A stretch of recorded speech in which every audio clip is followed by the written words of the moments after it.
Aujourd'hui, on va parler du plus gros tournoi en ligne qui a eu lieu jusqu'à présent. C'est donc le tournoi du week-end dernier avec 128 joueurs et un cash prize de 1000 $ répartis entre les 8 premières places. Je suppose que dans ce tournoi, il y avait beaucoup des meilleurs joueurs, sauf bien sûr pour toute la partie asiatique qui ont leur propre tournoi à eux. En tout cas, j'ai pu me trouver une place pour faire ce tournoi même si j'ai pas fait un très bon résultat. Et donc je pense que c'est assez représentatif de la méta pour voir les decks qui sont forts ou pas.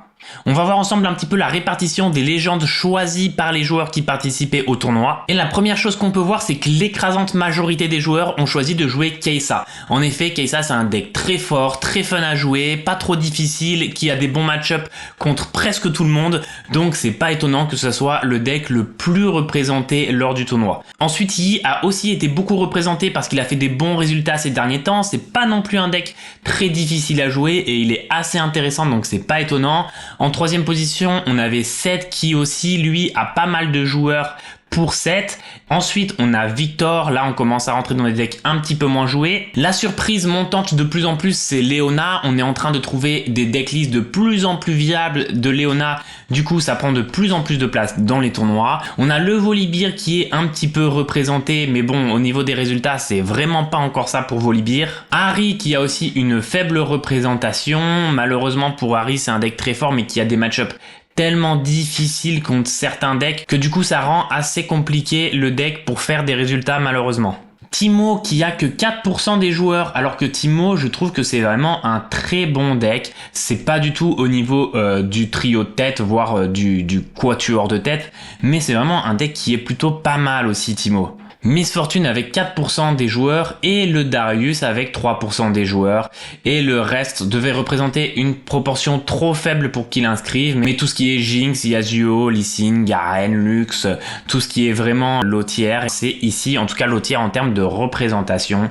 On voit qu'il y a vraiment une grosse moitié des joueurs qui choisissent de se positionner uniquement sur 3 decks qui sont Kai'Sa, Maître Yi et Seth, et c'est assez compréhensible, hein, ces decks sont vraiment très forts dans la méta. Alors comment s'est passé le tournoi? En fait, il y avait normalement 7 rondes à la base et ensuite on a un top 8, puis des quarts de finale et des demi-finales. Mais finalement, ils ont changé un petit peu en cours de route parce que le tournoi avait pris un petit peu de retard et il y a eu que 6 rondes parce qu'au bout de 6 rondes, il y avait déjà un gagnant au niveau des rondes qui avait tout gagné, c'était le seul. Donc ils ont arrêté là et ils ont fait le top 8. Ce qui est maintenant vraiment dommage, surtout pour avoir vraiment des résultats objectifs, c'est que quand ils ont fait le top 8, malheureusement, il y avait je crois 12 ou 13 joueurs qui étaient en 5-1 et du coup dans le top 8, même certains joueurs qui étaient simplement en 5-1 n'ont pas pu passer le top 8, donc la représentation est assez moyenne. Par exemple, il y avait un ou deux Victor qui ne sont pas passés dans le top 8, du coup il n'y en a pas. Je suppose qu'il devait y avoir un Teemo aussi dans le top 8, il devait y avoir peut-être des decks de cette partie-là, mais qui ne sont pas du tout passés dans le top 8. D'ailleurs, je vais vous faire voir tout de suite la représentation du top 8. C'est simple, ça va être majoritairement 7 pour la moitié, un quart de Yi, un Kai'Sa et un Darius. Donc en gros, ça fait 4-7, 2 Maître Yi, une Kai'Sa et un Darius. Maintenant, si on prend ça proportionnellement au nombre de decks joués, on a une idée globale du fait que Seth est potentiellement un petit peu plus fort que les autres decks actuellement. Mais encore une fois, c'est vraiment très dépendant des joueurs qui les jouent. Donc, faut pas non plus se fier vraiment à ça. Kai'Sa est quand même très fort, même si ça a été représenté qu'une seule fois. Victor est totalement jouable aussi pour affronter des decks du top 8. Ça, simplement, imaginons que les 4-5 meilleurs joueurs du jeu actuellement ont décidé de jouer 7, et ben forcément qu'ils sont là. Je dis pas que c'est ce qui s'est passé, mais je dis qu'il faut se fier moyennement à ça. Alors, par rapport au classement final, 4 premiers qui ont perdu, du 5e au 8e, c'est un Seth, une Kai'Sa, un Maître Yi et un autre Seth. Donc, il y a 2 Seth, une Kai'Sa et un Maître Yi qui ont été éliminés en quart de finale. En demi-finale, il est resté, si je dis pas de bêtises, 7 contre Maître Yi et 7 contre Darius. Et il est passé en finale Seth et Darius. En finale, qui c'est qui a gagné? C'est le Darius qui a gagné. Maintenant, Je préfère vous dire quelque chose parce que il y a eu visiblement un petit débat et une petite problématique autour de ce tournoi. Apparemment, il est possible d'installer un petit système dans le logiciel qui a été utilisé pour le tournoi pour piocher la carte qu'on voudrait sans que ce soit visible. On ne sait pas si c'est ce qui s'est passé exactement pour ce tournoi ou pas, mais il y a eu d'énormes soupçons sur le deck de Darius qui a gagné le tournoi, qui piochait toujours les bonnes cartes au bon moment, et du coup ils ont fait ces petites recherches là pour voir qu'il était possible de tricher, et il apparaîtrait possible qu'il y ait eu de la triche de ce joueur qui ferait qu'il ait fait premier au tournoi. Ce n'est pas du tout une information qui peut être vérifiée, ce n'est pas du tout sûr.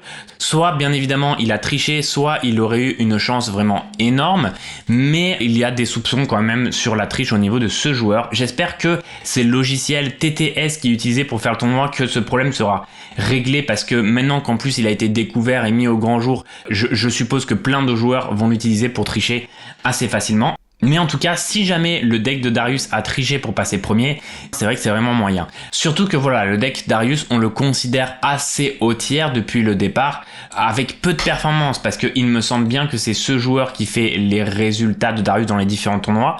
Je suis pas sûr à 100% de l'info que je suis en train de vous dire là, et que c'est pour ça qu'on le considère en très bon tiers.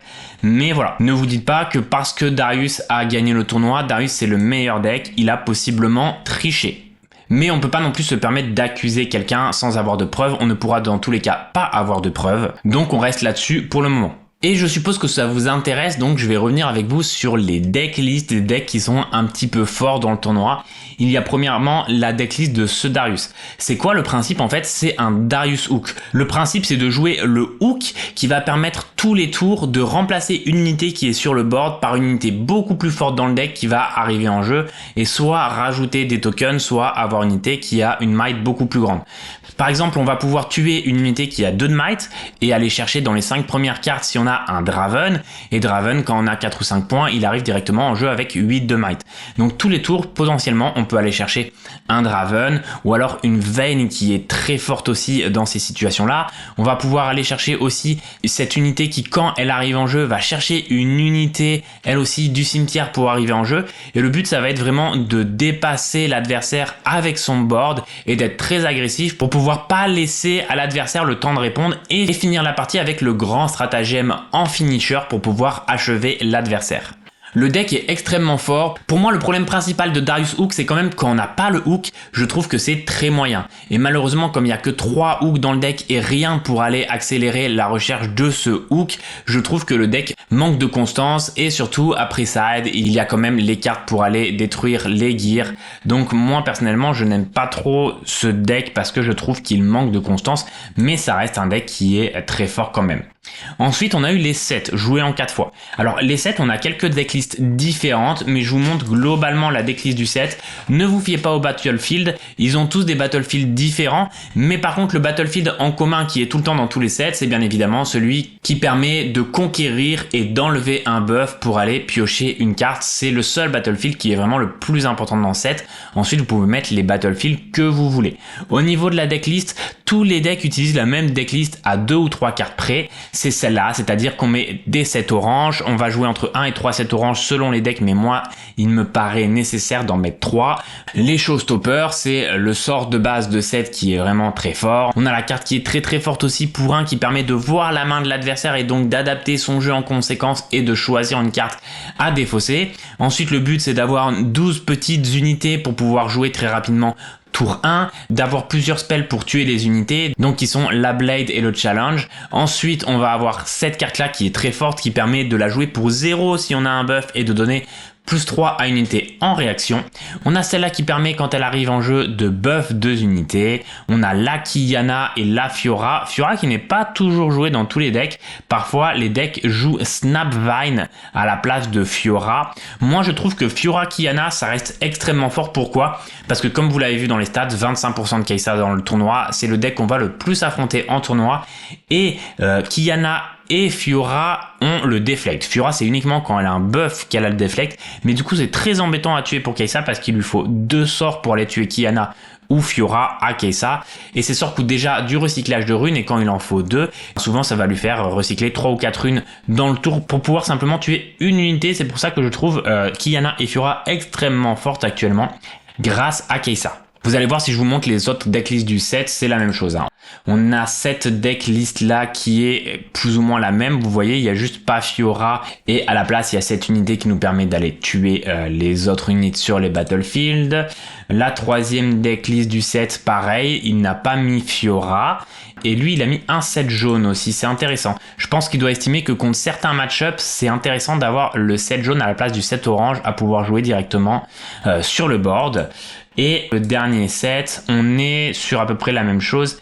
Et lui non plus n'a pas Fiora. Alors finalement, sur les 4 sets, il n'y en a que un, si je dis pas de bêtises, qui joue Fiora. C'est ça. Si, lui, il avait Fiora. Il avait Fiora. Pardon, je vous ai dit qu'il avait pas Fiora, qu'il avait mis le Snapvine, mais en effet, il avait Fiora. Donc on en a 2 qui ont Fiora, 2 qui n'ont pas Fiora.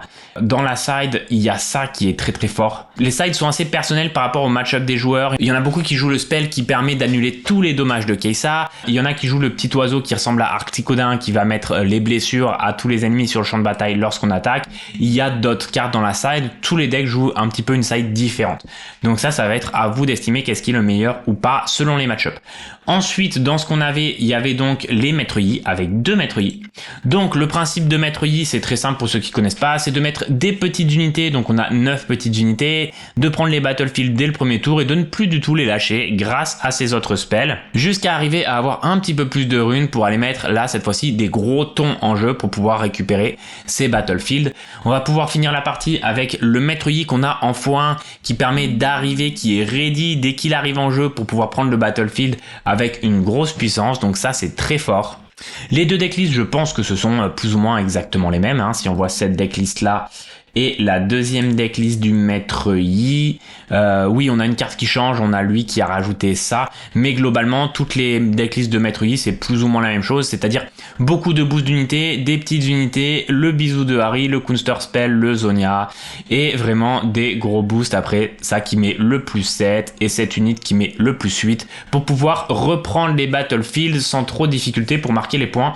Et au niveau des battlefields ils ont tous plus ou moins les mêmes, c'est-à-dire celui lorsqu'on hold qui fait draw une carte, celui qui fait que lorsqu'on target une unité sur un champ de bataille une fois par tour, on va draw une carte. Ensuite, les autres battlefields peuvent changer selon les maîtres Yi, mais globalement, c'est ça les champs de bataille. Et le dernier deck qui a été joué dans ce top 8 et qui a été le plus représenté dans le tournoi, c'est la Kai'Sa. Alors pareil, hein, toutes les decklists de Kai'Sa sont à peu près les mêmes.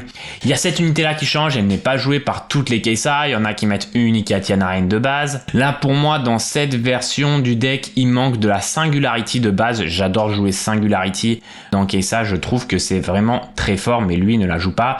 Et au niveau des battlefields, les battlefields ne sont pas exceptionnels pour Kai'Sa. Donc on verra beaucoup de battlefields différents. Il y a celui qui fait qu'il met une blessure en plus, celui qui fait qu'on applique les effets de conquête lorsqu'on hold.